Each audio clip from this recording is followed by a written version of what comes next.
Hello student, Kalyani IAS academy को online platform पर आपका स्वागत है। मैं हूं लखन दाइमा। आपको एमबीबीएस से प्रीलिम्स एग्जाम के लिए प्रथम प्रश्न पत्र की 10वीं यूनिट में आपको पढ़ा रहा हूं। फ्रेंड, आज मैं आपको पढ़ाने वाला हूं केंद्रीय सतर्कता आयोग के बारे में। तो जो केंद्रीय सतर्कता आयोग होता है, इसको इंग्लिश में सेंट्रल विजिलेंस कमीशन के नाम से हम लोग जानते हैं। इसके बाद में ये जो सेंट्रल विजिलेंस कमीशन होता है, इसके एक स्लोगन होता है जो आपको याद रखना होगा, सत्यनिष्ठा प्रतिज्ञा। ये आपको ध्यान रखना होगा। अब जो केंद्रीय सतर्कता आयोग के बारे में जो मैं आपको पढ़ाने जा रहा हूं, इसको हम शॉर्ट फॉर्म में सीबीसी के नाम से जानते हैं। तो कई बार क्या होता है कि आपसे ये भी पूछ लिया जाता है कि सीबीसी का फुल फॉर्म क्या होता है।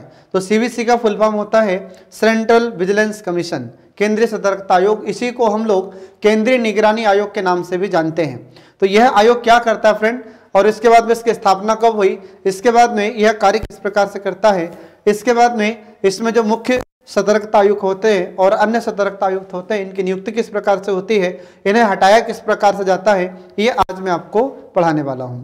ठीक है फ्रेंड। तो अब देखिए इसमें कि जो केंद्रीय सतर्कता आयोग होता है, तो केंद्रीय सतर्कता आयोग या केंद्रीय निगरानी आयोग, यह हमारे भारत में जितने भी केंद्रीय अधिकारी होते हैं, इनके जांच पड़ताल करता है। जैसे आपने देखा होगा, कोई भी अधिकारी या कर्मचारी पैसे लेते हुए पकड़ाए जाते हैं या भ्रष्टाचार या रिश्वत लेते हुए पाए जाते हैं, भ्रष्टाचार में पाए जाते हैं, तो इनकी जांच पड़ताल करने का काम, इनको पकड़ने का काम केंद्रीय सतर्कता आयोग करता है। कई बार क्या होता है कि जैसे कुछ अधिकारी लोग पैसा मांगते हैं काम करवाने के बदले, ठीक है, तो काम करवाने के बदले जो पैसा मांगते हैं, रिश्वत लेते हैं, ऐसे अधिकारियों, ऐसे कर्मचारियों को ये रंगे हाथों पकड़ता है और उन पर कठोर से कठोर कार्रवाई करता है। ठीक है, तो ये आपको ध्यान रखना होगा फ्रेंड। तो जो केंद्रीय सतर्कता आयोग होता है, यह हमारे भारत में निगरानी रखने के लिए इसकी स्थापना की गई है, और जो भी अधिकारी या फिर कर्मचारी जो भी रंगे हाथे पकड़ाता है, उन पर फिर बाद में कार्रवाई की जाती है। तो जो मामला जब न्यायालय तक पहुंचेगा, ठीक है, तो फिर वो बात अलग हो जाती है। न्यायालय फिर इन्हें जो भी सजा देना चाहे, जो भी पकड़ाए हैं, उनको फिर उस प्रकार से सजा दी जाती है। अब इसके बाद में जो केंद्रीय सतर्कता आयोग होता है, तो इसका स्थापना कब होती है, इसका गठन कब हुआ था, तो इसके गठन से पहले आपको यह जानना होगा कि इसकी स्थापना एक किस समिति की सिफारिश पर की जाती है। तो एक समिति का नाम आपको ध्यान रखना होगा, संथानम समिति। ठीक है, तो संथानम समिति का गठन 1962 में 1962 में किया गया था। और इसके अध्यक्ष कौन थे संथानम समिति के, तो संथानम समिति के अध्यक्ष के संथानम। ठीक है, तो जो के संथानम थे, के संथानम की अध्यक्षता में इस समिति का गठन 1962 में 1962 में किया गया था फ्रेंड, ये आपको ध्यान रखना होगा। जो संथानम समिति गठित होती है, तो इसके अध्यक्ष के संथानम थे, और इसने अपनी रिपोर्ट 1964 में सेंट्रल गवर्नमेंट को या केंद्र सरकार को प्रस्तुत की थी या दी थी। ठीक है, अब इस समिति ने जो रिपोर्ट दी, तो उस रिपोर्ट में इस संथानम समिति ने 27 प्रकार के भ्रष्टाचार के बारे में बताया था। भ्रष्टाचार कितने प्रकार के होते हैं, तो इस समिति ने बताया कि 27 प्रकार के भ्रष्टाचार होते हैं। अब भ्रष्टाचार 27 प्रकार के कैसे होते हैं, जैसे आपने देखा होगा, सबसे पहली बात तो रिश्वत लेते हुए अगर कोई पकड़ाता है तो हम उसको भ्रष्टाचार कह देते हैं। इसके अलावा शासन में रहते हुए, सरकारी सेवाओं में रहते हुए कोई अधिकारी या कर्मचारी झूठ बोलता है, तो भी उसे भ्रष्टाचार की श्रेणी में रखा जाएगा।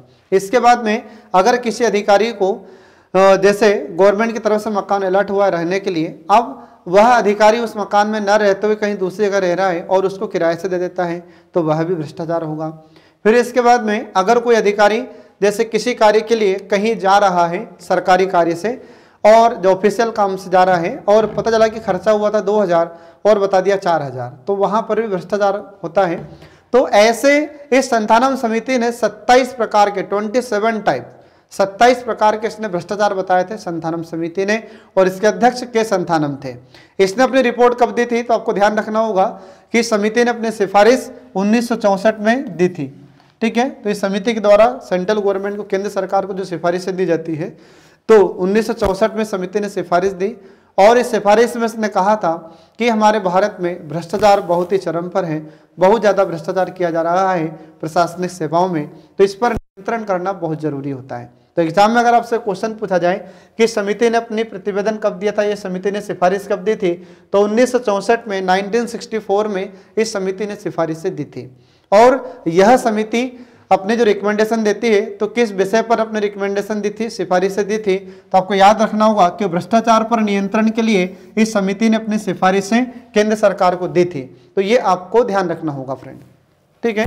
एग्जाम में कई बार ये क्वेश्चन पूछा जाता है कि संधानम समिति का गठन कब हुआ था, तो 1962 आपको ध्यान रखना होगा। और फिर इसके बाद में ये किस लिए गठित होती है, तो भ्रष्टाचार पर नियंत्रण हेतु, ठीक है, यह समिति गठित की जाती है। और इसी समिति ने सिफारिश की थी कि हमारे भारत में भ्रष्टाचार को नियंत्रित करने के लिए, भ्रष्टाचार पर निगरानी रखने के लिए एक ऐसी कोई संस्था होनी चाहिए जो इन पर निगरानी रखे। जो भी केंद्रीय अधिकारी होते हैं, केंद्र सरकार के अधिकारी तथा कर्मचारी होते हैं, इन पर नजर रख सके, ऐसी कोई संस्था होनी चाहिए। और इसी समिति ने कहा था कि इसी संस्था का नाम केंद्रीय सतर्कता आयोग होना चाहिए जो निगरानी रखेगा, ठीक है। तो इसी समिति की सिफारिश पर 1964 में 1964 में इस आयोग का गठन किया जाता है। तो एग्जाम में अगर आपसे क्वेश्चन पूछा जाए कि इस आयोग की स्थापना कब होती है, तो 1964 में इसकी स्थापना की गई थी। ये आपको ध्यान रखना होगा फ्रेंड, ठीक है। इसके बाद फिर अगला जाता है कि जब केंद्रीय सतर्कता आयोग को स्थापित किया गया था 1964 में, 1964 में, तब यह वैधानिक संस्था नहीं थी। आ रहा समझ में? ये सरकार के प्रयास से इस आयोग को स्थापित कर दिया गया था। इसके बाद में इसको वैधानिक संस्था के रूप में कब दर्जा दिया जाता है, इसे वैधानिक संस्था के रूप में इसे कब मान्यता प्रदान की जाती है, तो सितंबर 2003 की बात है। तो सितंबर 2003 में इस केंद्रीय सतर्कता आयोग को हमारे संसद के द्वारा एक अधिनियम पारित किया गया और उसके माध्यम से इसे वैधानिक संस्था का दर्जा या विधिक संस्था का दर्जा इसे प्रदान किया जाता है। तो 2003 से लेकर अब तक यह वैधानिक संस्था के रूप में या विधिक संस्था के रूप में कार्य कर रहा है। और वैधानिक या सांविधिक या विधिक, इसका अर्थ क्या होता है, तो पिछली क्लास में भी मैं आपको बता चुका हूं कि वैधानिक, विधिक या सांविधिक, ध्यान रखना, सांविधिक, संवैधानिक नहीं, क्या है, सांविधिक, ठीक है। तो सांविधिक कहो, विधिक कहो या वैधानिक कहो, इसका मतलब ये होता है कि जब संसद के अधिनियम के द्वारा, संसद द्वारा जब कोई भी अधिनियम पारित किया जाता है और उस अधिनियम के माध्यम से जब किसी भी संस्था या संगठन की स्थापना की जाती है तो उसे हम विधिक, वैधानिक या हम सांविधिक संस्था कहते हैं या संगठन कहते हैं, ठीक है। तो ये आपको ध्यान रखना होगा फ्रेंड। तो ये तो मैंने बताया आपको इसके स्वरूप के बारे में। फिर इसके बाद में अगला आ जाता है कि इसका उद्देश्य क्या होगा। तो जिस आयोग की हम बात कर रहे हैं, केंद्रीय सतर्कता आयोग, इंग्लिश में इसे सेंट्रल विजिलेंस कमीशन कहा जाता है, इसको केंद्रीय निगरानी आयोग भी हम लोग कहते हैं। तो इसका उद्देश्य क्या होगा, तो इसका मुख्य उद्देश्य भ्रष्टाचार पर नियंत्रण करना। तो आपने कई बार सुना होगा कि सीबीसी की टीम ने यहाँ पर छापा मारा है या इस अधिकारी को रंगे हाथे पकड़ा है, ठीक है। तो जो सीबीसी की हम बात सुनते हैं तो सीबीसी की टीम मतलब केंद्रीय सतर्कता आयोग। तो सीबीसी का फुल फॉर्म होता है सेंट्रल विजिलेंस कमीशन। तो ये केंद्रीय स्तर पर भी कार्य करता है और राज्यों के स्तर पर भी एक राज्य सतर्कता आयोग होता है और जिला के स्तर पर जिला सतर्कता अधिकारी होते हैं, ठीक है फ्रेंड। तो ये आपको ध्यान रखना होगा। तो ये जो आयोग है इसका मुख्य उद्देश्य है भ्रष्टाचार पर नियंत्रण करना। क्या काम है इसका, भ्रष्टाचार पर नियंत्रण करना, ये इसका मुख्य उद्देश्य होता है फ्रेंड। तो जो सरकारी सेवाओं में अधिकारियों के द्वारा, कर्मचारियों के द्वारा जो भ्रष्टाचार किया जा रहा है, तो ऐसे भ्रष्टाचार पर नियंत्रण करना इसका प्रमुख उद्देश्य होता है। एग्जाम में भी अगर आपसे क्वेश्चन पूछे तो ये आपको ध्यान रखना होगा। इसके बाद में जिस केंद्रीय सतर्कता आयोग की हम बात कर रहे हैं, इस आयोग का मुख्यालय कहाँ पर है, तो आपको याद रखना होगा कि इस आयोग का हेडक्वार्टर या इसका मुख्यालय यह नई दिल्ली में है। कहाँ पर है, नई दिल्ली में है, जो आपको ध्यान रखना होगा फ्रेंड। इसके बाद फिर अगला आ जाता है कि इस आयोग को एक नामित एजेंसी भी कब से घोषित किया जाता है, तो फ्रेंड आपको याद रखना होगा कि 2004 की बात है। कब की, 2004 में या 2004 में इस आयोग को नामित एजेंसी घोषित कर दिया जाता है। अब यह नामित एजेंसी का अर्थ क्या होता है, तो नामित एजेंसी का मतलब होता है कि जो भी अधिकारी, कर्मचारी जो भ्रष्टाचार करता है या अपने अधिकारों का दुरुपयोग करता है, तो इन अधिकारों का जो दुरुपयोग किया जा रहा है उनके खिलाफ जांच करना है और जांच के बाद उन पर कार्रवाई करना है। तब से इस आयोग को एक नामित एजेंसी के रूप में उसे जाना जाता है। तो एग्जाम में अगर आपसे क्वेश्चन पूछा जाए कि इस आयोग को नामित एजेंसी कब घोषित किया गया था, तो ये 2004 की बात है फ्रेंड। तब से आपको ध्यान रखना होगा कि 2004 से ये नामित एजेंसी के रूप में कार्य कर रहा है, ठीक है। और इसी के बाद फिर अगला आ जाता है कि 2004 में ही ठीक है। तो 2004 से इसे दीवानी न्यायालय की शक्ति भी प्रदान की गई है। किसको? इस केंद्रीय सतर्कता आयोग को। अगर कोई भी अधिकारी या कर्मचारी भ्रष्टाचार में पाया जाता है तो उससे अगर जांच पड़ताल करना हो तो कहीं से भी किसी भी राज्य के किसी भी अधिकारी को बुला सकती है यह एजेंसी, मतलब यह आयोग बुला सकता है और उससे सवाल जवाब भी कर सकता है। इसके बाद फिर आगे देखिए कि 2004 की बात है। 2004 में ही, तो 2004 में ही केंद्रीय सतर्कता आयोग को सार्वजनिक हित के लिए खुलासा एवं सूचना देने वाले को सुरक्षा प्रदान करने के लिए एक प्रस्ताव पेश किया जाता है। ठीक है। तो जो भी भ्रष्टाचार हुआ है और उस भ्रष्टाचार की अगर कोई भी व्यक्ति जानकारी देगा तो उसे सुरक्षा प्रदान किया जाना चाहिए और इसके लिए एक अभिकरण की भी नियुक्ति उस समय, एक अभिकरण भी उस समय बनाया जाता है। ठीक है। और आगे चलकर ये जो प्रस्ताव पेश किया गया था कि हमारे भारत में कोई एक ऐसा अभिकरण या कोई ऐसी एजेंसी होना चाहिए जो भी सूचना देता है, जैसे जो भ्रष्टाचार हुए हैं उसकी सूचना देता है या फिर सार्वजनिक हित के लिए कोई खुलासा करता है या और कोई गुप्त जानकारी देता है। जो भ्रष्ट अधिकारी होते हैं उनके खिलाफ में अगर कोई गुप्त सूचना दी जाती है तो उसके लिए एक अभिकरण होना चाहिए। इसके लिए 2004 में इस आयोग ने प्रस्ताव पेश किया था। ठीक है। और इसी प्रस्ताव को फिर आगे चलकर विसल ब्लोवर के नाम से जाना गया था। और ये विसल ब्लोवर का मतलब ये होता है कि जो भी सूचना देता है, सूचना कौन देगा और कैसे सूचना देगा, तो जिसको विसल ब्लोअर के अंतर्गत रखा जाएगा। तो उसका मतलब ये है कि जैसे कोई भी अगर भ्रष्ट अधिकारी है, ठीक है, कोई भी भ्रष्ट अधिकारी है, कर्मचारी है, अगर उसके खिलाफ में कोई भी भ्रष्टाचार की जानकारी अगर देता है सरकार को तो ये विसल ब्लोअर के तहत उसे सुरक्षा प्रदान की जाएगी। और विसल ब्लोअर एक्ट 2011 भी हमारी संसद के द्वारा पारित किया गया है। और इसका मतलब ये होता है कि जो भी सूचना देगा उसको दी जाने वाली सुरक्षा, मतलब जो भी व्यक्ति सूचना दे रहा है तो सरकार उसे सुरक्षा प्रदान करेगी, उस पर किसी प्रकार का कोई खतरा नहीं होने देगी, खतरे से उसकी रक्षा करेगी सरकार, जिसे कहा जाता है विसल ब्लोअर, मतलब सूचना देने वाले के लिए सुरक्षा। आ रहा समझ में? तो ये आपको ध्यान रखना होगा। तो ये पहली बार 2004 में केंद्रीय सतर्कता आयोग ने प्रस्ताव पेश किया था कि एक ऐसा अभिकरण हो कि जो सुरक्षा सूचना देने वालों को सुरक्षा प्रदान करे। ठीक है फ्रेंड, तो ये आपको ध्यान रखना पड़ेगा। तो ये 2004 की बात है। तो इस समय केंद्रीय सतर्कता आयोग ने इस अभिकरण की स्थापना के लिए ये उस समय प्रस्ताव पेश कर दिया था, जो आगे चलकर 2011 में ये विसल ब्लोअर एक्ट बनाया जाता है हमारी संसद के द्वारा। और 2011 से लेकर आज तक हम देखते हैं कि जो भी ऐसी सूचना देता है उसे सुरक्षा प्रदान की जा रही है। इसको बनाने की जरूरत क्यों थी? क्योंकि हमारे भारत में क्या होता था कि अगर कोई भी ऐसी सूचना देता था तो उसकी जान को खतरा होता था। कई बार ऐसे लोगों को मरवा दिया जाता था जो ऐसी सूचना देता था सरकार को। ठीक है। तो उसके लिए सुरक्षा का प्रावधान किया गया विसल ब्लोअर एक्ट के तहत कि जो भी सूचना देगा उसे सुरक्षा प्रदान की जाएगी। ये आपको ध्यान रखना होगा फ्रेंड। अब इसके बाद में जिस केंद्रीय सतर्कता आयोग की हम लोग बात कर रहे हैं, इसकी संरचना किस प्रकार की होगी? ठीक है। तो इसकी संरचना में देखिए कि इसमें एक होता है मुख्य सतर्कता आयुक्त। इसकी संरचना में कौन कौन होगा? तो जो केंद्रीय सतर्कता आयुक्त होता है, सीवीसी होता है, सेंट्रल विजिलेंस कमीशन होता है। तो इसमें एक ये चीफ कमिश्नर होता है, मुख्य सतर्कता आयुक्त होता है, और दूसरा दो इसमें अन्य सतर्कता आयुक्त होते हैं। कितने? तो 2 इसमें अन्य सतर्कता आयुक्त होते हैं फ्रेंड। ये आपको ध्यान रखना होगा। एग्जाम में आपसे क्वेश्चन यह पूछा जा सकता है कि हमारे भारत में ये जो केंद्रीय सतर्कता आयोग होता है, तो बताइए इसकी संरचना किस प्रकार की होगी, या यूं भी आपसे पूछा जा सकता है कि इसमें एक मुख्य सतर्कता आयुक्त के अलावा और कितने अन्य सतर्कता आयुक्त होते हैं। तो ये आपको ध्यान रखना होगा फ्रेंड। ठीक है।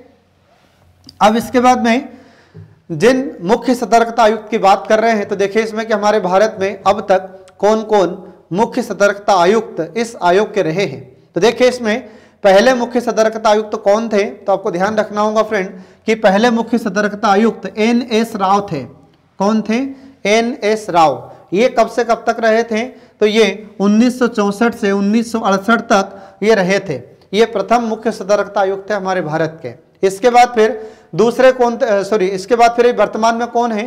तो आपको ध्यान रखना होगा कि वर्तमान में ये संजय कोठारी केंद्रीय सतर्कता आयोग के मुख्य आयुक्त हैं। ठीक है। तो केंद्रीय सतर्कता आयोग के वर्तमान में मुख्य आयुक्त है ये, और ये कब से कार्यरत हैं? तो आपको ध्यान रखना होगा कि 2020 से ये कार्यरत हैं। तो 2020 से लेकर अब तक ये अपने पद पर कार्य कर रहे हैं। ठीक है फ्रेंड, तो ये आपको ध्यान रखना होगा। अब इसके बाद आगे देखिए कि जिन मुख्य सतर्कता आयुक्त तथा अन्य सतर्कता आयुक्तों की हमने बात की है, तो इन्हें नियुक्त कौन करेगा? ठीक है, तो इनकी नियुक्ति हमारे भारत के राष्ट्रपति के द्वारा की जाती है। कौन करेंगे इनकी नियुक्ति? भारत के राष्ट्रपति इनकी नियुक्ति करते हैं, जो आपको ध्यान रखना होगा फ्रेंड। इसके बाद में इनकी नियुक्ति राष्ट्रपति अकेले नहीं करेंगे। जो केंद्रीय सतर्कता आयुक्त, जो मुख्य आयुक्त तथा अन्य आयुक्त होते हैं, तो इनकी नियुक्ति खुद राष्ट्रपति अकेले नहीं कर लेते हैं। इनकी नियुक्ति एक समिति की सिफारिश पर की जाती है। आ रहा समझ में? तो आपको ध्यान रखना होगा कि जो समिति होती है, इस समिति में 3 सदस्य होते हैं। कितने सदस्य समिति होती है? तो यह 3 सदस्यीय समिति होती है और इस समिति की सिफारिश पर हमारे राष्ट्रपति मुख्य सतर्कता आयुक्त तथा अन्य सतर्कता आयुक्त को नियुक्त करते हैं। और इस समिति में होते कौन कौन है? तो आपको ध्यान रखना होगा कि इस समिति में प्रधानमंत्री होते हैं, इसके अलावा लोकसभा में विपक्ष के नेता और इसके बाद फिर केंद्रीय गृह मंत्री होते हैं। ये 3 इसमें सदस्य होते हैं और ये 3 सदस्यों की समिति होती है। और इस समिति का अध्यक्ष कौन होता है? तो इस समिति का अध्यक्ष प्रधानमंत्री होता है और इसी समिति की सिफारिश पर हमारे राष्ट्रपति इन मुख्य सतर्कता आयुक्त तथा अन्य सतर्कता आयुक्त की नियुक्ति करते हैं। ये आपको ध्यान रखना होगा। एग्जाम में आपसे क्वेश्चन पूछा जाता है कि जो सीवीसी होता है, सेंट्रल विजिलेंस कमीशन होता है, केंद्रीय सतर्कता आयोग होता है, तो इसमें मुख्य सतर्कता आयुक्त तथा अन्य सतर्कता आयुक्त की नियुक्ति कौन करते हैं? तो ये आपको ध्यान रखना होगा, हमारे राष्ट्रपति के द्वारा नियुक्ति की जाती है। परंतु राष्ट्रपति खुद अपनी इच्छा से इनकी नियुक्ति नहीं करते हैं, ये समिति की सिफारिश पर करते हैं। अब इसके बाद में इनका कार्यकाल देखिए कि जो मुख्य सतर्कता आयुक्त होते हैं तथा अन्य सतर्कता आयुक्त होते हैं, इनकी कार्यकाल कितना होगा? तो आपको ध्यान रखना पड़ेगा कि जब इनकी नियुक्ति होती है तो नियुक्ति के 4 साल या 65 वर्ष, इनमें से जो भी पहले होगा तब तक ये अपने पद पर कार्य करते हैं। तो कितने वर्ष फ्रेंड? 4 वर्ष पहले हो जाए या 65 वर्ष पहले हो जाए, इनमें से जो भी पहले हो जाए तब तक ये अपने पद पर कार्य करेंगे। इसके बाद फिर अपने कार्यकाल के पश्चात, मतलब जब इनका कार्यकाल पूरा हो जाता है, या तो इनके 4 साल पूरे हो जाए या 65 वर्ष पूरे हो जाए, इनमें से जो भी पहले हो जाए, ठीक है। तो जब इनके 4 साल पूरे हो जाएंगे या 65 वर्ष इनके पूरे हो जाते हैं, इनमें से जो भी पहले हो, तो सेवानिवृत्ति के बाद में ये केंद्र सरकार और राज्य सरकार के किसी भी पद पर कार्य नहीं कर सकते। न तो केंद्र सरकार का कोई पद धारण करेंगे और न ही राज्य सरकार का कोई पद धारण करेंगे।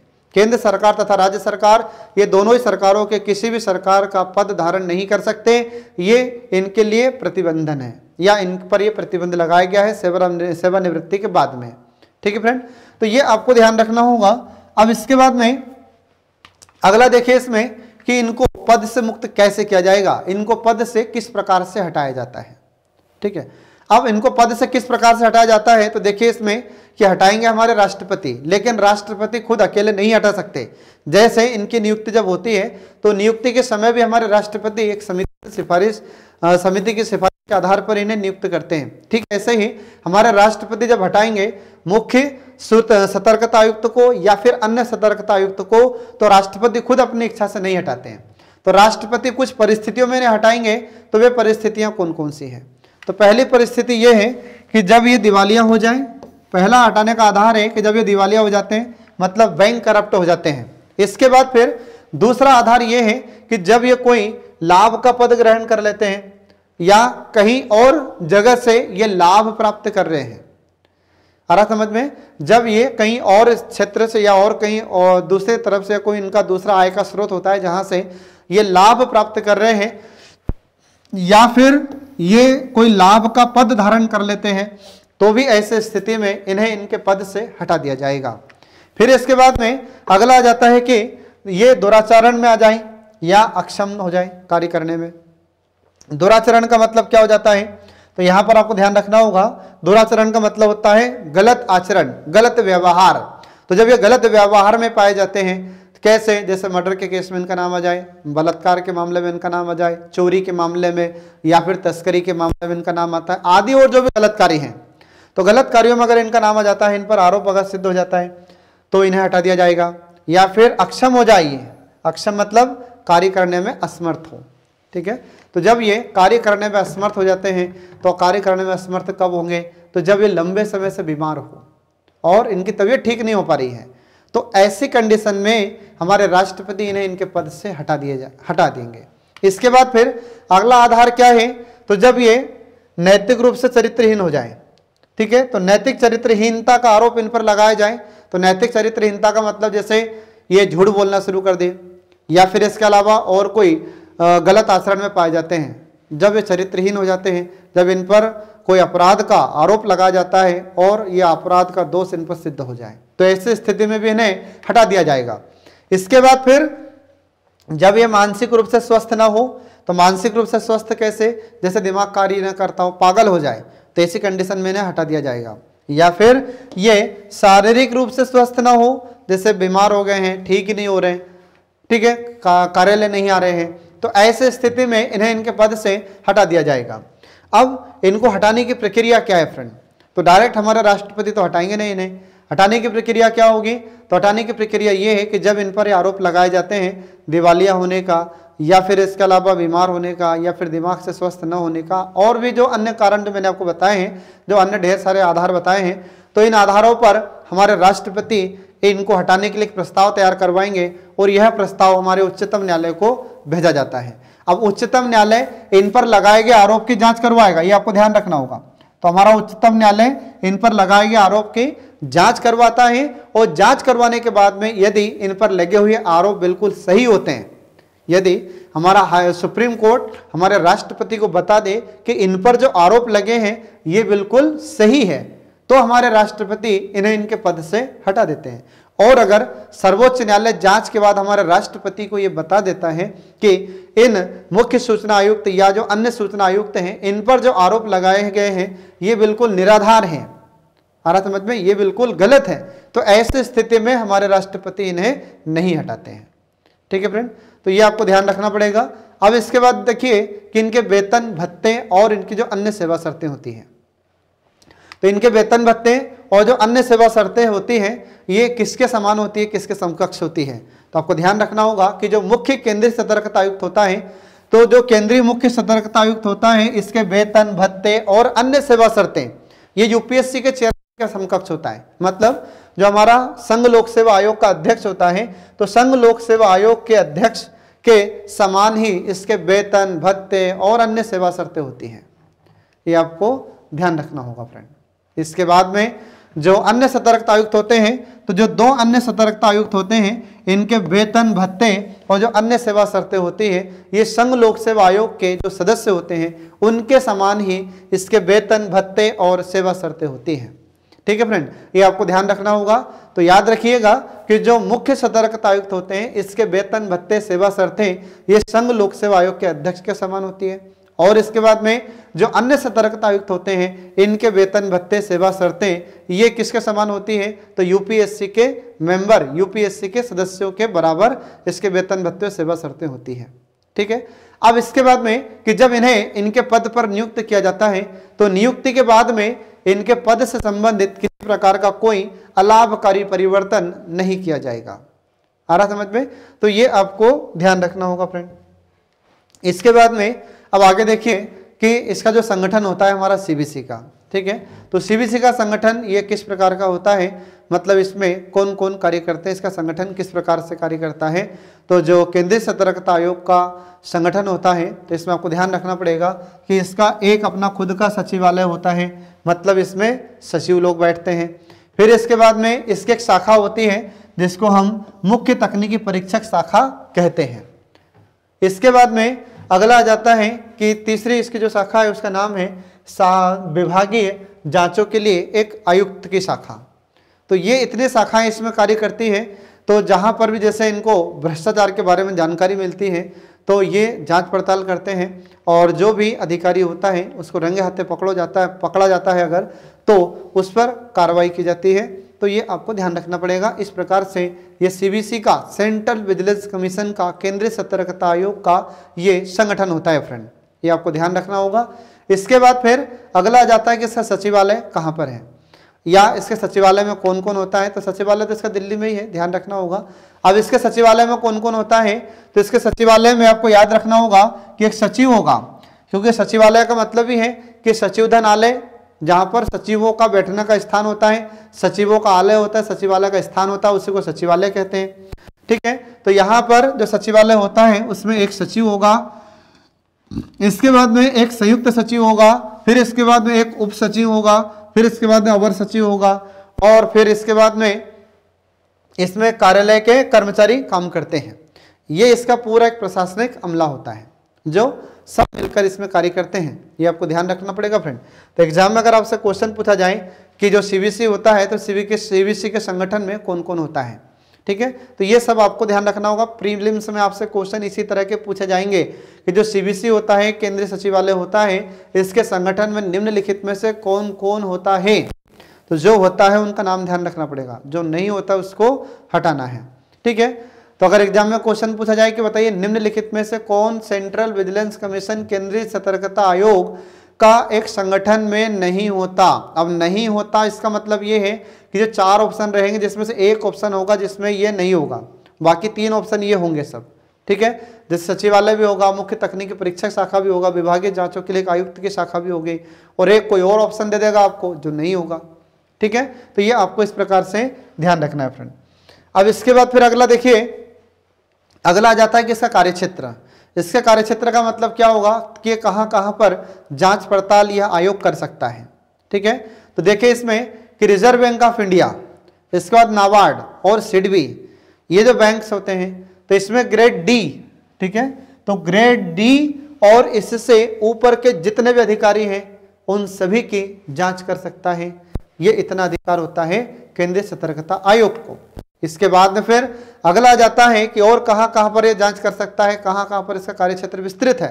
तो अगला आ जाता है कि जैसे सरकारी क्षेत्र के उपक्रम, सरकारी क्षेत्र के उपक्रम मतलब कि गवर्नमेंट की जितनी भी सरकारी कंपनी, जैसे सरकारी बैंक आप देखते होंगे, सरकारी बीमा कंपनी है, इसके अलावा और भी जो सरकारी उद्योग हैं, जैसे आपने सुना होगा कि जैसे ये महारत्न कंपनी है, नवरत्न कंपनी है, इसके अलावा और भी जितनी सरकारी कंपनी है जिसमें गवर्नमेंट की शेयरधारिता होती है, तो उन सभी उपक्रमों की ये जांच पड़ताल आयोग कर सकता है। इसके बाद फिर जो बोर्ड के मुख्य कर्मचारी होते हैं या मुख्य कार्यकारी अधिकारी होता है, और जो कार्यकारी अधिकारी, तो मुख्य कार्यकारी अधिकारी और अन्य कार्यकारी अधिकारी, इनकी भी जांच यह आयोग कर सकता है, इतना अधिकार इसके पास होता है। फिर इसके बाद में जो अखिल भारतीय सेवा के अधिकारी होते हैं, तो अखिल भारतीय सेवा के वे सदस्य जो संघ सरकार के मामलों से संबंधित हैं और केंद्र सरकार के ग्रुप ए के अधिकारी हैं, इनकी भी जांच पड़ताल यह आयोग करेगा। तो जो भी भ्रष्ट अधिकारी होगा उसको रंगे हाथ पकड़ने का काम करता है यह आयोग, ठीक है, और जो भी रंगे हाथ पकड़ा जाता है कार्रवाई की जाती है। तो रंगे हाथ पकड़ने का मतलब जैसे रिश्वत लेते हुए पकड़ा जाना। कई बार क्या होता है कि जैसे कुछ अधिकारी रिश्वत लेते हैं, तो ये अधिकारी जब जाते हैं तो ये एक नॉर्मल व्यक्ति के रूप में जाते हैं और ये भी कार्य करवाने के बदले पैसे देने के लिए तैयार हो जाते हैं, और जो भी अधिकारी ऐसे रिश्वत लेते पकड़ा जाता है तो तुरंत ये बोलते हैं कि हम सीबीसी के मेंबर हैं या सीबीसी की तरफ से आए हैं। तो जैसे सीबीसी का नाम लेते तो घबरा जाता है अधिकारी। आ रहा समझ में? तो ये भ्रष्टाचार को नियंत्रित करने के लिए इस आयोग की स्थापना की गई है फ्रेंड। इसके बाद में अगला जाता है कि सार्वजनिक क्षेत्र के बैंकों के स्केल 5 से ऊपर के जो अधिकारी होते हैं, ठीक है, तो सार्वजनिक क्षेत्र के बैंकों के स्केल 5 से जो ऊपर के अधिकारी हैं, इन्हें भी या इनकी भी यह आयोग जांच कर सकता है। इसके बाद फिर अगला देखिए, इसमें अगला जाता है कि जीवन बीमा निगम में वरिष्ठ डिविजनल प्रबंधक एवं उससे ऊपर के जो अधिकारी हैं उनकी भी जांच यह आयोग कर सकता है। इसके बाद फिर अगला जाता है कि ऐसे अधिकारी जिनकी सैलरी कितनी हो, 8,700 रुपये से भी अगर ज़्यादा है, अगर 8,700 रुपये प्रति माह किसी को सैलरी मिलती है और केंद्र सरकार का महंगाई भत्ता भी ऊपर से उसको मिलता है, जो दर समय समय पर सरकार निर्धारित करती है। इसके बाद फिर कोई भी सोसाइटी है या स्थानीय प्राधिकरण में जो भी केंद्र सरकार के अधीन हो, उनसे नियंत्रित हो, तो उसकी भी जांच यह आयोग कर सकता है। इतना अधिकार इस आयोग को होता है, जो ध्यान रखना है आपको। सोचो अब आप कि अगर केंद्र सरकार का कोई कर्मचारी जिसका वेतन अगर 8,700 रुपये से भी शुरू हो रहा है या 8,700 रुपये भी उसकी मंथली सैलरी है, तो ऐसे कर्मचारी की भी जांच यह आयोग कर सकता है, ठीक है।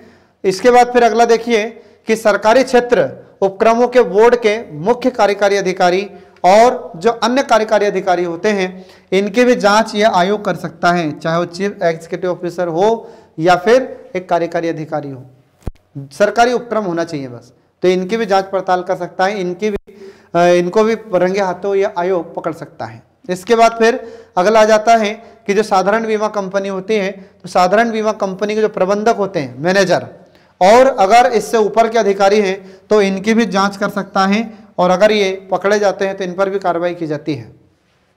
ठीक है, इसके बाद फिर अगला देखिए कि ये जो आयोग होता है केंद्रीय सतर्कता आयोग, इसके कार्य क्या क्या है।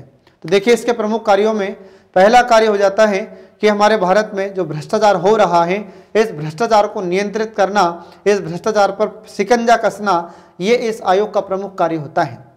और इसी आयोग को हम देखते हैं कि हमारे भारत में एक अधिनियम पारित किया जाता है जो इसे शक्ति प्रदान करता है, या इसे रंगे हाथे पकड़ने की या फिर भ्रष्टाचार पर कार्रवाई करने के लिए यह अधिनियम इसे अधिकार देता है। तो देखते हैं इसमें कौन सा अधिनियम है। देखिए जरा कि केंद्र सरकार के निर्देश पर ऐसे किसी विषय की जांच करना जिसमें केंद्र सरकार या इसके प्राधिकरण के किसी कर्मचारी के द्वारा भ्रष्टाचार निवारण अधिनियम 1988 के तहत कोई अपराध किया गया हो। तो भ्रष्टाचार निवारण अधिनियम 1988 हमारी संसद के द्वारा पारित है और इसमें कुछ प्रावधान किए गए हैं।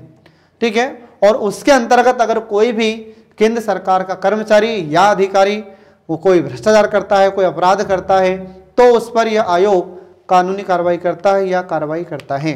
ठीक है, अब इसमें देखिए तो कौन कौन से काम यह आयोग करेगा। तो पहला कार्य इसका यह देखिए कि भारत सरकार के ग्रुप ए के कर्मचारी एवं अखिल भारतीय सेवा के अधिकारी, तो ग्रुप ए के जितने भी कर्मचारी हैं और हमारी अखिल भारतीय सेवा के अधिकारी हैं, इन पर भी यह कार्रवाई करता है, मतलब इनकी जांच करता है। और अगर दोषी पाए जाने पर कोई जैसे आर्थिक अपराध में या भ्रष्टाचार में पाया जाता है तो उन पर भी कार्रवाई करता है यह आयोग। अब यहाँ पर जो अखिल भारतीय सेवा शब्द आया है, तो अखिल भारतीय सेवा का मतलब क्या होता है। तो अखिल भारतीय सेवाएं हमारे भारत में 3 सेवाएं हैं, IAS, IPS और IFS। ये 3 सर्विसेज हैं जो हमारे भारत में अखिल भारतीय सेवाएं हैं, ऑल इंडिया सर्विसेज हैं। और इनका मतलब क्या होता है, इनका मतलब ये होता है कि ये इन सेवाओं की भर्ती, मतलब इन सेवाओं के जितने भी ऑफिसर हैं, इंडियन एडमिनिस्ट्रेटिव सर्विस, भारतीय प्रशासनिक सेवा, इसके बाद इंडियन पुलिस सर्विस और इंडियन फॉरेस्ट सर्विस, ये सेवा के अधिकारियों को हमारे भारत के किसी भी राज्य में कभी भी इन्हें भेजा जा सकता है, इसलिए इन्हें अखिल भारतीय सेवा के अधिकारी कहते हैं। और अगर ये अधिकारी भी रिश्वत लेते हुए पाए जाते हैं तो इन पर भी कार्रवाई की जाती है। इसके बाद फिर अगला ये काम करेगा हमारा आयोग कि केंद्र सरकार के जितने प्राधिकरण होते हैं, जितने भी ट्रिब्यूनल होते हैं, तो प्राधिकरणों के निर्दिष्ट स्तर के अधिकारी, तो प्राधिकरण के किसी भी ट्रिब्यूनल के अगर कोई ऑफिसर है, अधिकारी है, अगर वह भी भ्रष्टाचार करते हुए पाया जाता है तो उस पर भी कार्रवाई यह आयोग करता है। इसके बाद में अगला आ जाता है कि लोकहित उद्घाटन, ये उद्घाटन है, ठीक है, तो लोकहित उद्घाटन तथा सूचक का सुरक्षा से संबंधित संकल्प के अंतर्गत प्राप्त शिकायतों की जांच करना और आयुक्त कार्रवाई की अनुशंसा करना। तो अगर हमारी सरकार जनता के हित के लिए अगर कोई भी उद्घाटन करती है या कोई भी कार्य शुरू कर रही है और उसमें भी अगर कोई भ्रष्टाचार होता है और उसकी शिकायत इस आयोग को यदि मिलती है तो हमारा आयोग इस पर कार्रवाई करता है। ठीक है, तो ये आपको ध्यान रखना होगा फ्रेंड। अब इसके बाद देखिए अगला कार्य इसका होता है कि केंद्र सरकार केंद्रीय सेवाओं तथा अखिल भारतीय सेवाओं से संबंधित सतर्कता एवं अनुशासनिक मामलों में भी नियम विनियम बनाने के लिए CBC से सलाह लेती है। इसका मतलब ये होगा कि हमारी केंद्र सरकार को अगर केंद्रीय सेवाओं से संबंधित, अखिल भारतीय सेवाओं से संबंधित या सतर्कता आयोग से संबंधित या और कोई भी अनुशासनिक मामले में कोई नियम बनाना चाहती है तो इसके संबंध में भी हमारी केंद्र सरकार CBC से, सेंट्रल विजिलेंस कमीशन से ये सलाह लेती है। ये यहाँ तक इसको इतना अधिकार है, सोचो कि अगर सरकार भी हमारे कोई नियम बनाना चाहती है तो पहले CBC से पूछेगी कि हम ये नियम बनाने जा रहे हैं, ये उचित है या अनुचित है। ठीक है, इसके बाद फिर अगला कार्य इसका देखिए कि मुख्य केंद्रीय सतर्कता आयुक्त CBC, इसके अध्यक्ष होते हैं और इस पर 2 निगरानी आयुक्त होते हैं और साथ में जो गृह मंत्रालय का सचिव होता है, तो गृह मंत्रालय का सचिव, कार्मिक तथा प्रशिक्षण विभाग का सचिव और वित्त मंत्रालय के राजस्व विभाग के सचिव और चयन समितियों के ये सब सदस्य होते हैं। इनके अनुशंसा के आधार पर ही हमारी केंद्र सरकार प्रवर्तन निदेशालय के निदेशक को नियुक्त करती है। अब आप खुद सोचिए कि कितना पावरफुल कमीशन है ये, कितना शक्तिशाली आयोग है यह, कि जब हम देखेंगे कि जैसे प्रवर्तन निदेशालय और केंद्र सरकार में जो प्रवर्तन निदेशालय है जिसको हम एनफोर्समेंट डायरेक्टरेट कहते हैं, तो इसके डायरेक्टर को अगर नियुक्त करना है, ठीक है, तो प्रवर्तन निदेशालय होता क्या है, एनफोर्समेंट डायरेक्टरेट क्या होता है, तो यह निदेशालय भी, यह एनफोर्समेंट डायरेक्टरेट प्रवर्तन निदेशालय भी, यह भी आर्थिक अपराध की जांच करता है। आर्थिक अपराध का मतलब कि जहां पर घोटाला होता है, भ्रष्टाचार होता है, तो इसकी भी जांच यह आयोग, यह निदेशालय करता है, प्रवर्तन निदेशालय। और इस प्रवर्तन निदेशालय का जो भी अधिकारी होता है या इसका जो आयुक्त होता है, तो उनकी नियुक्ति भी, या सॉरी निदेशक, ठीक है, तो प्रवर्तन निदेशालय का जो निदेशक होता है, डायरेक्टर होता है, इसकी नियुक्ति भी एक समिति की सिफारिश पर होती है। तो उस समिति में कौन होगा, तो उस चयन समिति में ये केंद्रीय मुख्य सतर्कता आयुक्त होता है, ठीक है। इसके बाद में 2 निगरानी आयुक्त होते हैं, गृह मंत्रालय का सचिव होता है, कार्मिक तथा प्रशिक्षण विभाग का सचिव होता है, वित्त मंत्रालय राजस्व विभाग का सचिव होता है। तो ये सब इसमें सदस्य होते हैं। और इस समिति में अध्यक्ष कौन होगा, तो इस समिति का अध्यक्ष हमारा मुख्य केंद्रीय सतर्कता आयुक्त होता है। और इस समिति की सिफारिश पर इस केंद्रीय प्रवर्तन निदेशालय के निदेशक को नियुक्त किया जाता है। इसके बाद फिर अगला देखिए, इसमें अगला कार्य इसका यह होगा कि यह समिति इस या इन निदेशक महोदय की राय से प्रवर्तन निदेशालय के उप निदेशक से ऊपर के अधिकारियों की नियुक्ति करती है। तो ये जो समिति होगी, तो इस समिति में ये जो निदेशक होंगे, तो निदेशक की राय में या इसके सलाह के अनुसार ही प्रवर्तन निदेशालय का जो उप निदेशक होगा या इससे ऊपर का जो भी अधिकारी होगा, उनकी नियुक्ति भी इसी समिति के माध्यम से, इस समिति की सिफारिश से ही की जाती है। इसके बाद फिर अगला देखिए, इसमें अगला जाता है कि इसकी कार्यप्रणाली किस प्रकार की होती है। अब इसकी कार्यप्रणाली में देखिए, तो कार्यप्रणाली में आता है कि जैसे पहला, तो आयोग के पास दीवानी न्यायालय की शक्ति है, जो मैं आपको पहले भी बता चुका हूं कि हमारे केंद्रीय सतर्कता आयोग के पास दीवानी न्यायालय की शक्ति प्राप्त होती है। और इस प्रकार से हम कह सकते हैं कि इसका चरित्र किस प्रकार का होता है, तो न्यायिक प्रकार का इसका चरित्र होता है। इसका मतलब ये हुआ कि हमारे आयोग के पास इतनी शक्ति होती है कि कोई भी अगर अधिकारी या भ्रष्टाचार पाया जाता है और उसकी सूचना यदि इस आयोग को प्राप्त होती है या उसकी शिकायत यहाँ तक पहुँचती है, तो यह आयोग उसे बुला सकता है, उससे सवाल जवाब कर सकता है। इसे कहते हैं दीवानी न्यायालय की शक्ति, ठीक है फ्रेंड। तो ये आपको ध्यान रखना होगा। और अगर ऐसा कोई भी भ्रष्ट अधिकारी जिसकी शिकायत इस आयोग तक पहुंची है, तो उस अधिकारी से संबंधित जो भी जानकारी है, ये केंद्र सरकार से या इसका कोई भी अधिकारी है उससे भी यह आयोग रिपोर्ट करता है और रिपोर्ट पड़ता है। इसके बाद फिर अगला देखिए, इसमें केंद्रीय सरकार या इसके अधिकारी के द्वारा केंद्रीय सतर्कता आयोग के किसी भी सलाह को न माने जाने पर उसके असहमति के कारणों को लिखित रूप से केंद्रीय सतर्कता आयोग को बताना पड़ेगा। क्या होता है कभी कभी कि जब हमारा केंद्रीय सतर्कता आयोग हमारी केंद्र सरकार को कोई सलाह देता है या कोई सिफारिशें देता है और हमारी केंद्र सरकार कुछ कारणों से इसके सिफारिशें स्वीकार नहीं करती है या इसके द्वारा दी गई सलाह को नहीं मानती है, तो केंद्र सरकार ने इसकी सिफारिश को, इसके सलाह को क्यों नहीं मानी है, ये हमारा केंद्रीय सतर्कता आयोग को बताना पड़ता है। तो हमारी केंद्र सरकार ही बताती है कि हमने इन कारणों से आपकी शिकायत, आपकी सलाह को या आपकी सिफारिशों को नहीं माना है, तो ये कारण भी केंद्र सरकार को बताना पड़ता है फ्रेंड। इसके बाद फिर अगला देखिए, इसमें कि जो केंद्रीय सतर्कता आयोग होता है, तो केंद्रीय सतर्कता आयोग को अपना वार्षिक प्रतिवेदन राष्ट्रपति को देना होता है और राष्ट्रपति इस प्रतिवेदन को संसद के दोनों सदन में पेश कराते हैं। दोनों सदन मतलब लोकसभा और राज्यसभा। तो ये आपको ध्यान रखना होगा, एग्जाम में ये पूछा जाने वाला इंपॉर्टेंट क्वेश्चन है कि सीवीसी सेंट्रल विजिलेंस कमीशन, केंद्रीय सतर्कता आयोग अपना वार्षिक प्रतिवेदन किसे देता है, तो ये अपना वार्षिक प्रतिवेदन राष्ट्रपति को देता है। और राष्ट्रपति इस प्रतिवेदन को कहाँ रखते हैं, तो आपको ध्यान रखना होगा कि हमारे राष्ट्रपति इस प्रतिवेदन को संसद में रखते हैं और संसद के दोनों सदन, प्रत्येक सदन मतलब इसके दोनों सदन, और दोनों सदन में लोकसभा और राज्यसभा, तो लोकसभा निम्न सदन होता है और राज्यसभा उच्च सदन होता है, ठीक है।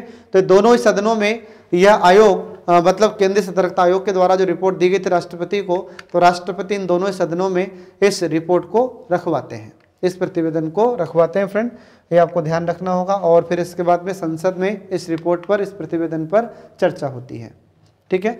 अब इसके बाद में मंत्रालय में सतर्कता इकाइयाँ, तो हमारे भारत सरकार के जो मंत्रालय हैं, तो इसमें भी कुछ इकाइयाँ हैं। तो देखिए इसमें सतर्कता आयोग की इकाइयाँ कौन कौन सी होती हैं। तो आगे देखिए इसमें कि केंद्र सरकार के सभी मंत्रालयों, विभागों में एक मुख्य सतर्कता अधिकारी होता है। भारत सरकार के जितने मंत्रालय हैं या विभाग हैं, तो इन विभागों में, इन मंत्रालयों में एक मुख्य सतर्कता अधिकारी होता है। आयुक्त नहीं, एक होता है जो कि संबंधित संगठन के सतर्कता प्रभाग का प्रमुख होता है और सतर्कता से संबंधित, निगरानी से संबंधित सभी मामलों में सचिव और कार्यालय प्रमुख को भी यह सहायता देता है और समय समय पर सलाह देता है। तो हमारी केंद्र सरकार के जितने मंत्रालय हैं उन सभी मंत्रालयों में एक मुख्य सतर्कता अधिकारी होता है, ये आपको ध्यान रखना पड़ेगा, ठीक है। और जो निगरानी प्रभाग है उसका यह अधिकारी प्रमुख होता है और इसमें ये समय समय पर जो सचिव कार्यालय प्रमुख होता है उसको भी यह सलाह देता रहता है।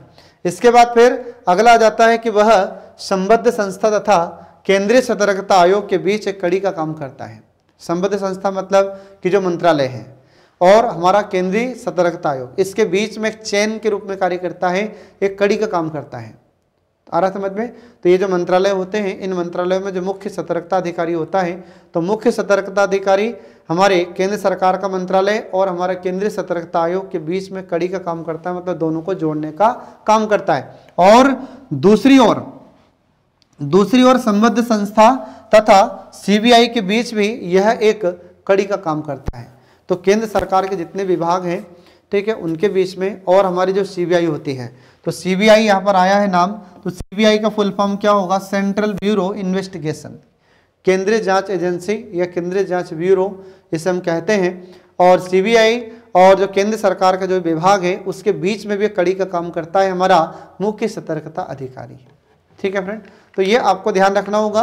अब इसके बाद देखिए कि हमारा जो मुख्य सतर्कता अधिकारी होता है, तो मुख्य सतर्कता अधिकारी के कार्यों में क्या क्या सम्मिलित है।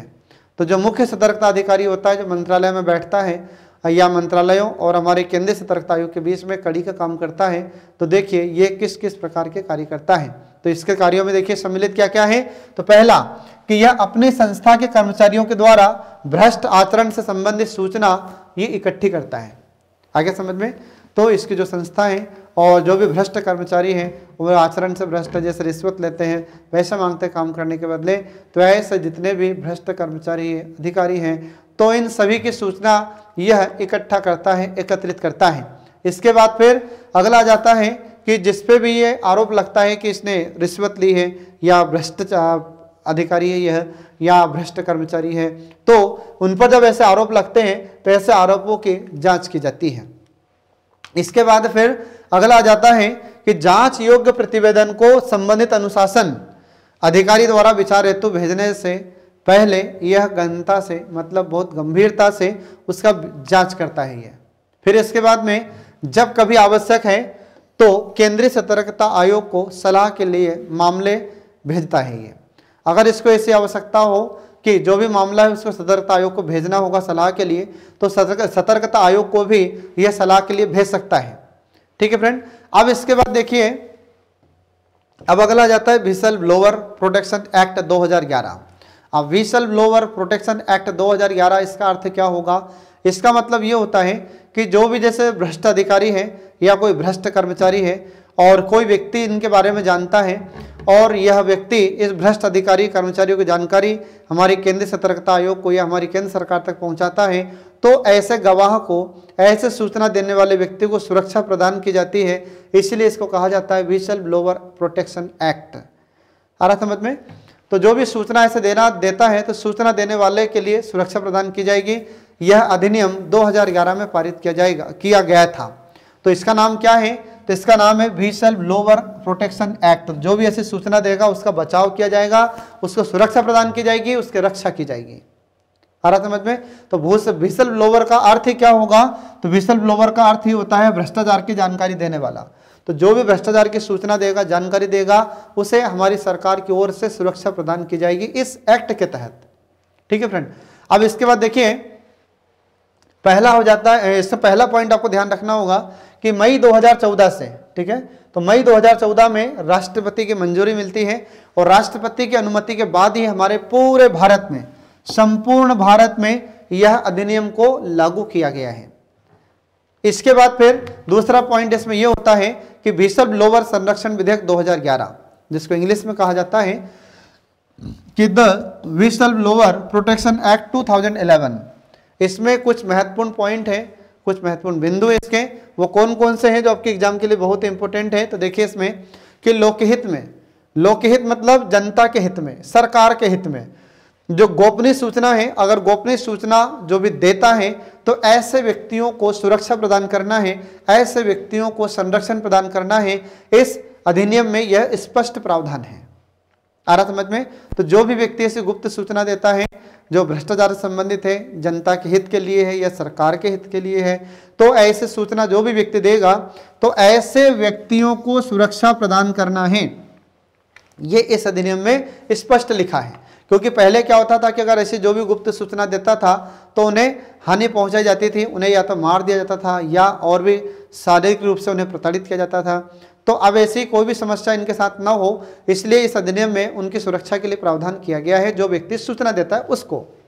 इसके बाद फिर अगला जाता है कि इस अधिनियम के द्वारा जनहित के लिए सरकारी कर्मचारियों द्वारा किए गए किसी प्रकार का भ्रष्टाचार या फिर ये अपने सत्ता का दुरुपयोग करते हैं, अगर इसका खुलासा कोई व्यक्ति करता है तो उसे सुरक्षा प्रदान की जाएगी, उसे संरक्षण प्रदान किया जाएगा। ये आपको ध्यान रखना है फ्रेंड। तो एग्जाम में आपसे क्वेश्चन पूछा जा सकता है कि बताइए वह कौन सा एक अधिनियम है जिसके माध्यम से भ्रष्ट अधिकारियों की सूचना देने वालों को सुरक्षा प्रदान की जाती है। तो वो ये है विजिल ब्लोअर प्रोटेक्शन एक्ट 2011। इसके बाद में कब से लागू हुआ था, तो आपको लागू होने का वर्ष भी याद रखना होगा 2014। इसके बाद आगे देखिए कि इस अधिनियम के द्वारा, इस एक्ट के द्वारा एक व्यक्ति एक भ्रष्टाचार का जनहित में उजागर एक सक्षम प्राधिकरण समक्ष कर सकता है और वह प्राधिकरण है केंद्रीय निगरानी आयोग। केंद्रीय निगरानी आयोग को हम कहते हैं केंद्रीय सतर्कता आयोग, सेंट्रल विजिलेंस कमीशन।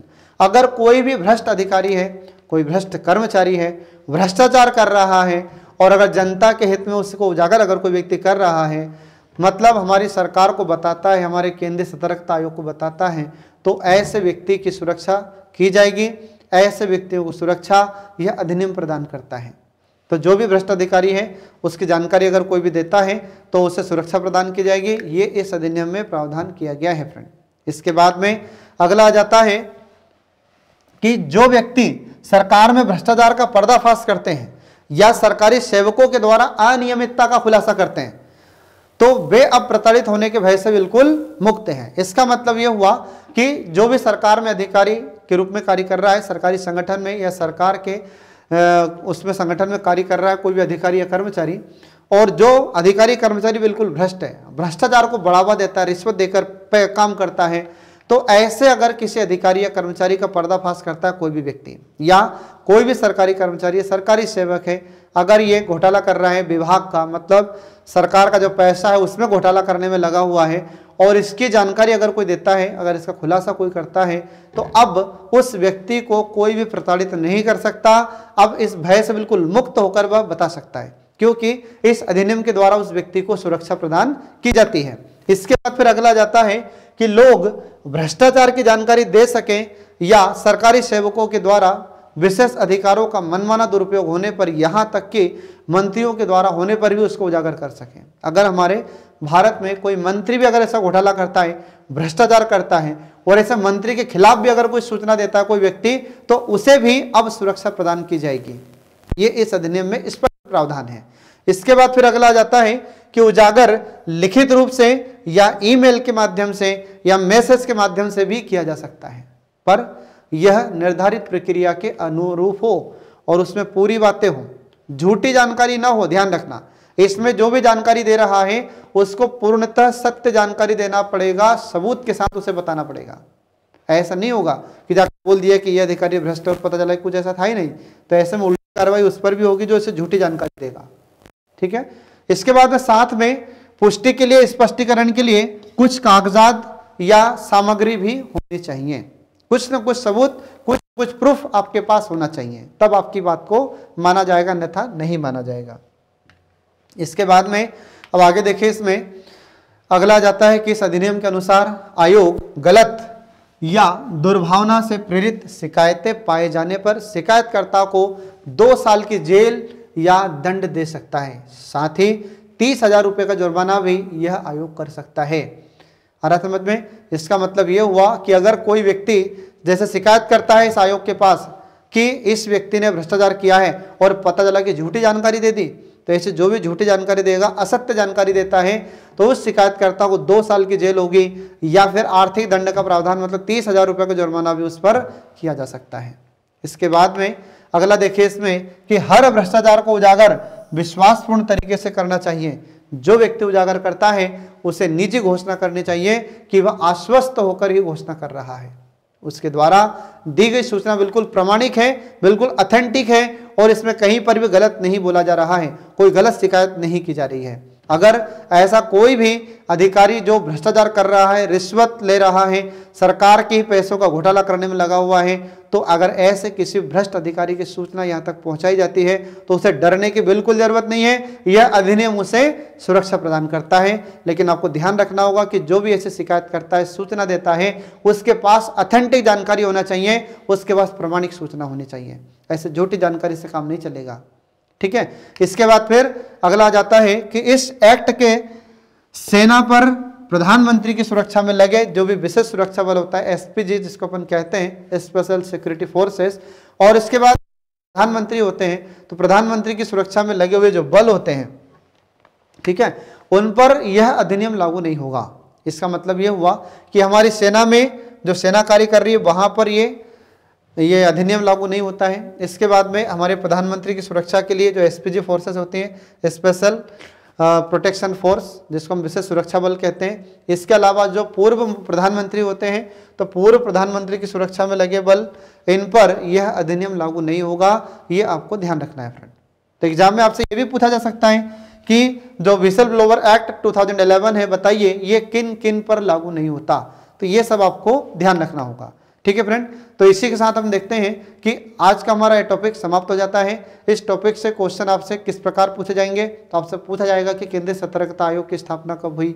इसके बाद में मुख्य सतर्कता आयुक्त होते हैं तथा अन्य आयुक्त होते हैं, इनकी नियुक्ति किस प्रकार से की जाती है, ठीक है। इसके बाद में इनको हटाने की प्रक्रिया क्या होगी, कौन हटाएगा, ये सब आपसे क्वेश्चन पूछे जाते हैं। और ये भी पूछा जा सकता है कि प्रथम मुख्य सतर्कता आयुक्त कौन थे, वर्तमान कौन है, इसमें कौन कौन होते हैं, तो इनकी संरचना के बारे में आपको ध्यान रखना होगा। और विसल ब्लोअर एक्ट भी आपसे पूछा गया है जो आपको ध्यान रखना होगा फ्रेंड, ठीक है। तो इसी प्रकार से देखते हैं कि आज का हमारा सेशन समाप्त होता है। नेक्स्ट वीडियो आपके लिए जल्दी ही लेकर प्रस्तुत होंगे। तब तक के लिए पढ़ते रहिए, देखते रहिए कल्याणी IAS एकेडमी के सभी वीडियोस जो आपको प्रतियोगी परीक्षाओं में सफलता दिलाने में महत्वपूर्ण भूमिका निभाते हैं। Thanks for watching.